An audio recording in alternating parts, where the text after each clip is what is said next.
ACB తరపున additional advocate general Ramachandra Rao వాదనలు వినిపించనున్నారు. సుప్రీంలో తమకు న్యాయం జరుగుతుందని ఆశాభావం వ్యక్తం చేస్తున్న రామచంద్రరావుతో మా ప్రతినిధి వెంకటేష్ ఫేస్ టు ఫేస్. ఓటుకు కోర్టుల వ్యవహారంలో A1 నిందితుడిగా ఉన్న రేవంత్ రెడ్డి బెయిల్ రద్దు చేయాలని ఏసీబీ సుప్రీంకోర్టును ఆశ్రయించింది. ఆయన బెయిల్ కండిషన్స్ అన్నీ కూడా వైలేట్ చేశాడు. ఉల్లంఘించిన నేపథ్యంలో తక్షణమే ఆయన బెయిల్ రద్దు చేసి జైలుకు పంపాలని కోరుతూ తెలంగాణ ఏసీబీ ఈరోజు సుప్రీంకోర్టును ఆశ్రయించింది. రేపు అది విచారణకు వచ్చే అవకాశం ఉందని చెప్తున్నారు. సో ఈ బెయిల్ పిటిషన్కి సంబంధించినటువంటి అంశాలు ఏ గ్రౌండ్స్ పైన ఆయన బెయిల్ రద్దు చేయాలని కోరుతున్నపై మాట్లాడేందుకు Telangana additional advocate general Ramachandra Rao. Sir, మీరు ఇప్పటికే హైకోర్టులో ఒక బెయిల్ పిటిషన్ వ్యతిరేకిస్తూ మీరు వాదనలు చేశారు. ఫ్రెష్గా ఏం వాదనలు చేయబోతున్నారు? సుప్రీంకోర్టులో ఈరోజు మళ్ళీ ఫైల్ చేశారు. ఏం వాదనలు చేయబోతున్నారు? బేసికల్గా హైకోర్టు బెయిల్ ఇచ్చి పొరపాటు చేసింది.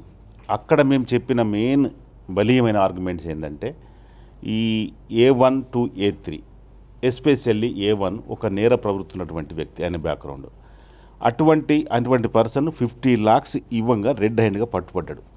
దానికి కాన్స్పిరేటర్స్ ఉన్నారు. అయితే బెయిల్ ఇవ్వద్దు అనేది ఏ పాయింట్స్ పెరిగాము. ఈయన గనక బెయిల్ ఇస్తే విట్నెసెస్లను థ్రెటన్ చేస్తాడు, ఇన్ఫ్లుయెన్స్ చేస్తాడు, ఎవిడెన్స్ను ట్యాంపర్ చేస్తాడు. ఈయన బ్యాక్గ్రౌండ్ అట్లాంటిది. ఒక స్టేజ్లో రివాల్వర్ పట్టుకొని 100 మందిలో రివాల్వర్ పట్టుకొని ఇట్లా తింపుకుంటా బెదిరితానికి సందర్భాలు కూడా మేము చూపించినాం. అటువంటి నేర ప్రవృత్తి ఉన్నవానికి ఇన్వెస్టిగేషన్ పూర్తి కాకముందు, ఇన్వెస్టిగేషన్ రిపోర్ట్ ఫైల్ చేయకముందు కనుక ఈయనకు బెయిల్ మీద బయటకు తీసుకొస్తే ఆయన విట్నెస్లను థ్రెటన్ చేస్తారని దాని మీద ప్లస్ ఇంకా రోజు రోజుకి ఇన్వెస్టిగేషన్లో కొత్త కోణాలు తేలుతున్నాయి. ఏంటిది? అది 50 lakhs రూపీస్, అది అన్ఆడిటెడ్ అమౌంట్. అది ఇన్కమ్ ట్యాక్స్లోకి వచ్చిందా లేదో తెలియదు. దానికి ఎన్ఫోర్స్మెంట్ డైరెక్టరేట్ దాన్ని ఇన్వెస్టిగేట్ చేయాలి. వాళ్ళు that is a correct appropriate and jurisdiction ఉన్నటువంటి అథారిటీ వాళ్ళు ఇన్వెస్టిగేట్ చేయాలి.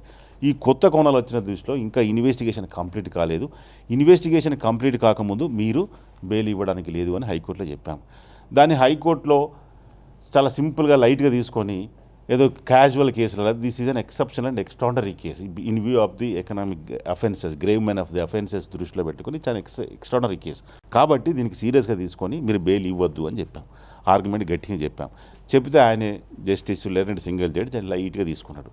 వాళ్ళు చెప్పింది మొత్తం for what reasons we don't know, వాళ్ళు చెప్పింది మొత్తం రికార్డ్ చేస్తూ ఎస్ ఎవిడెన్స్ కంప్లీట్, ఈ ఇన్వెస్టిగేషన్ కంప్లీట్ అయింది అంటాడు. ఇన్వెస్టిగేషన్ కంప్లీట్ చేయాల్సిన దర్యాప్తు సంస్థ ఏసీబీ. ఆ ఏసీబీ ఇన్వెస్టిగేషన్ కంప్లీట్ కాలేదు, ఇంకా ప్రాథమిక దర్యాప్తు స్టేజ్లోనే ఉన్నది అని వాళ్ళు చెప్తుంటే దాన్ని పట్టించుకోలేదు. ఎంత జడ్జిమెంట్ ఎంత దుర్మార్గంగా రాశారంటే కంప్లైంట్లో 5 crores నాకు ఆఫర్ చేశారు అని కంప్లైంట్ ఇస్తే అందులో 5 crores ఆఫర్ చేసి 50 lakhs ఇచ్చారు, అది రెడ్ హ్యాండ్గా దొరికారు అని కంప్లైంట్లో చెప్తే అక్కడ హైకోర్టు జడ్జి ఎంత క్యాజువల్గా తీసుకుంటాడంటే అది 5 lakhs ఆఫర్ చేసిందని రాస్తాడు.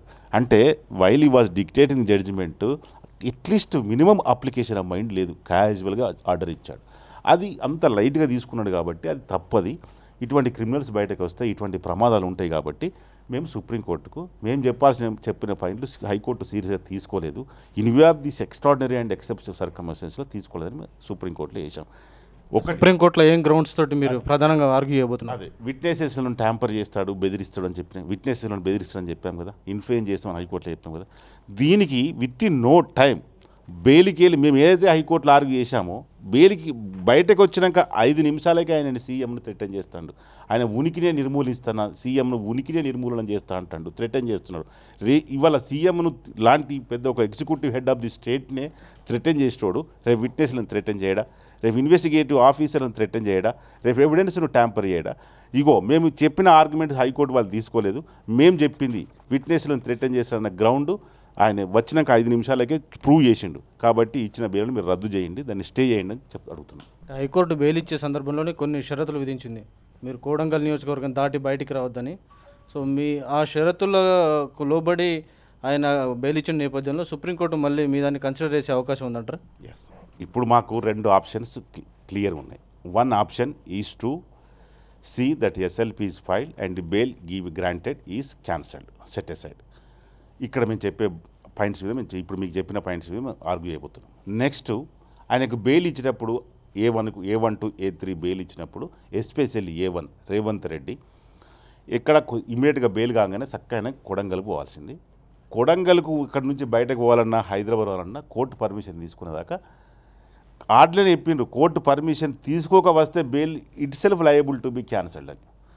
ఇవాళ బెయిల్ వచ్చిన తర్వాత జైలుకి వెళ్ళి బయటకు వచ్చి ఆయన ప్రొసీజర్ తీసుకోవడానికి పర్మిషన్ లేదు, కోర్టు పర్మిషన్ ఇవ్వలే. ఇమ్మీడియట్గా వాళ్ళకి వెళ్ళి బయటకు వచ్చి జైలుకి వెళ్ళి బయటకు వచ్చి కొడంగల్కి పోవాల్సిన వ్యక్తి స్పీచ్లు ఇస్తాడు, ప్రొసీజర్లు ఇస్తాడు, కోర్టు పర్మిషన్ ఇచ్చిందా?